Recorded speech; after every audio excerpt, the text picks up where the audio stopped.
मी 1998 पासून कंत्राटी कामगार म्हणून ठाणे महानगरपालिकेत काम करतो विविध खात्यांमध्ये. आजपर्यंत आम्हाला कोणीही न्याय दिला नाही. भरपूर मी संघर्ष केला, सर्वीकडे धावलो आम्ही. सर्व एकदम ठाण्यामध्ये कुठला नेता आलेला चालत नव्हता राजकीय पक्षांना. मग आम्ही ठरवलं कुठे जायचं.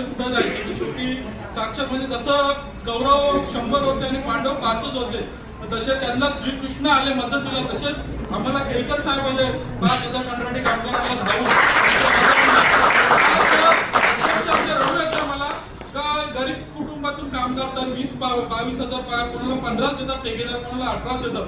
पण एवढ्या कचऱ्यामध्ये आजार झालेले आहेत का सांगून सोय नाही. कित्येक जण आजार अंगावर काढतायत. म्हणजे त्यांच्या मिसेस, आई वडील कोण कॉल करायचे मला दवाखान्यात असताना तर आम्ही गाडी विकू का, घर विकू का, आमचा आजार झालाय कसं होणार. अक्षरशः रडू यायचं. ठेकेदाराला फोन केलं तर ठेकेदार सांगायचा सरकारी दवाखान्यात जा. म्हणजे आज जर अटॅक आला, कोणाला बायपास झाली, कोणाला काय म्हणजे आजार झाला तर कुठून आणणार 2-2, 5-5 लाख रुपये. म्हणजे अक्षरशः 4,500 कंत्राटी कामगार हरले होते. सर्वांच्या मनात एकच होतं का काहीच होणार नाही, आपलं काहीच होणार नाही. पण मी कधीच हिंमत हारलो नाही. मी बोललो आज ना उद्या होणार, आपण संघर्ष करत राहू. खूप संघर्ष केला, सर्व नेत्यांना फिरलो, कुठे गेलो नाही. नंतर आम्हाला आपले जे हॉस्पिटलचे कर्मचारी होते विशाल मोरे म्हणून, त्यांनी सांगितलं की आपण घुगे साहेबांना एकदा शेवटचं भेट. म्हणून ठीक आहे, सर्व कामगारांच्या म्हणण्यानुसार आपण भेटू. घुगे साहेबांनी आणि मोरे साहेबांनी आम्हाला साहेबांकडे घेऊन गेले.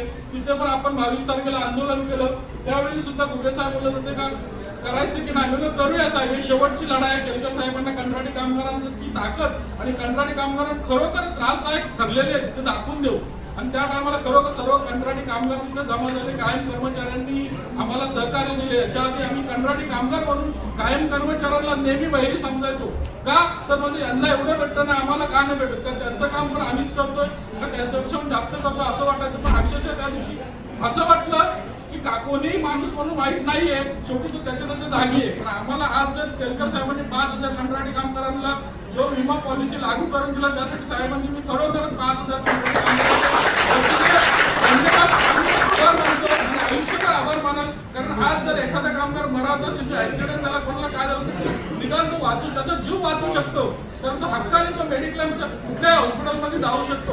तर आज अधिकारी आम्हाला असं सांगायचे का ठाण्याचे सरकारी हॉस्पिटल आहेत, पण गावाला गेलं तर अपघात झाला तर मग गावाला ठाण्यावर येईपर्यंत आम्ही मृत्यू होणार कोणाचाही फॅमिलीचा, मग आम्ही कसे राहणार. पण अधिकारी सुद्धा दाद देत नव्हते.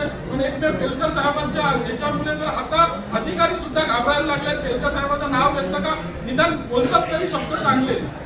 म्हणून आता आम्हाला फक्त केळकर साहेबांकडे जोरात माझे मागणे आहेत. साहेब आज जो आमचा ठराव होता तो महासभेत तुम्ही पुन्हा आपल्या विपक्ष नगरसेवकांना घ्यायला लावा.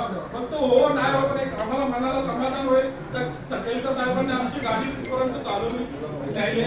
आणि दुसरं एक तर आम्हाला कॉन्ट्रॅक्टमध्ये पण आम्ही राहायला तयार आहे. काय ठेकेदार घ्या हटाव आणि पालिकेच्या कॉन्ट्रॅक्टमध्ये आम्हाला घ्या, तरी आम्ही राजी आहेत.